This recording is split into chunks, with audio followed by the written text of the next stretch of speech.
Bonjour, ici Dominique de Cyclepole et bienvenue à Suspension 101.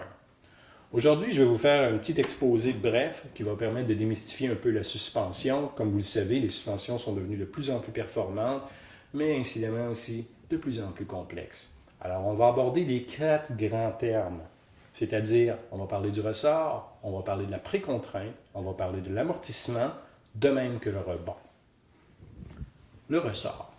Il existe 2 types de ressorts. Il existe un type de ressort à air versus un type de ressort physique, dit communément appelé coil spring.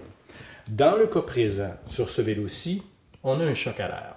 L'avantage du choc à l'air est un choc qui va offrir une grande subtilité au niveau des ajustements, mais aussi qui va offrir une légèreté considérable par rapport à son frère coil spring, qui lui est prêt à prendre les plus gros impacts, est extrêmement durable, mais est significativement plus lourd.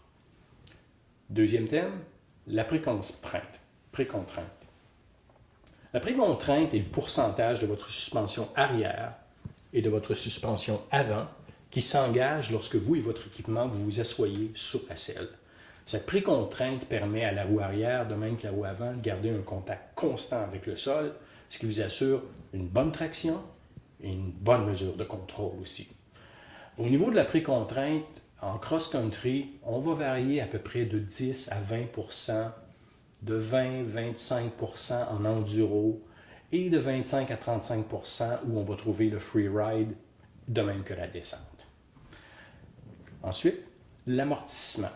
L'amortissement, bien sûr, c'est l'effet de descente sur votre fourche avant ou votre choc arrière, peu importe.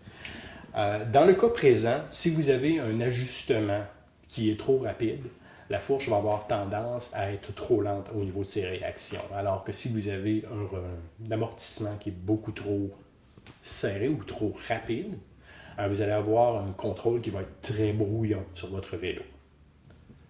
Dernier, le rebond. Le rebond, tout comme l'amortissement, peut être ajusté en termes de vitesse rapide ou plutôt lent. Si vous avez un ajustement très rapide, vous allez obtenir un effet pogo qui va encore une fois vous donner un contrôle plutôt brouillon sur le vélo. Et au même titre, si vous n'en mettez pas assez, vous risquez de rentrer en butée plutôt souvent avec le vélo.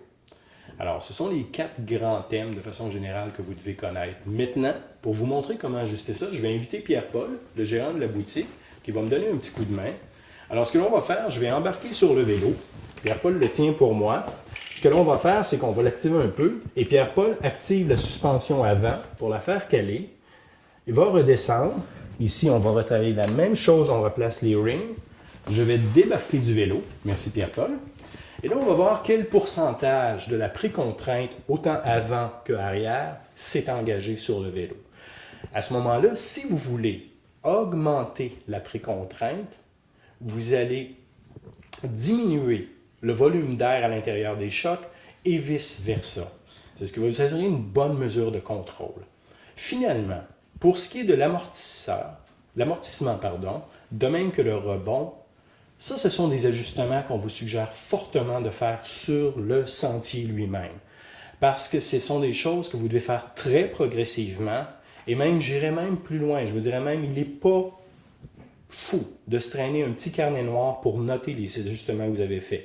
Allez-y un clic à la fois pour l'amortissement, allez-y un clic à la fois pour le rebond et notez voir la différence. Parce que si vous y allez pêle-mêle, vous allez obtenir un résultat qui ne sera pas réellement satisfaisant. Mais de toute façon, il existe beaucoup de ressources pour vous apprendre à bien ajuster, autant des vidéos que des documents imprimés. On vous invite à visiter notre page Facebook où on va vous mettre une collection de liens qui vont vous permettre, soit chez Trek, soit chez Fox, les plus grands manufacturiers, de comprendre comment ça se fait. Ça couvre pas mal le sujet. Alors, au plaisir de vous revoir sur la trail.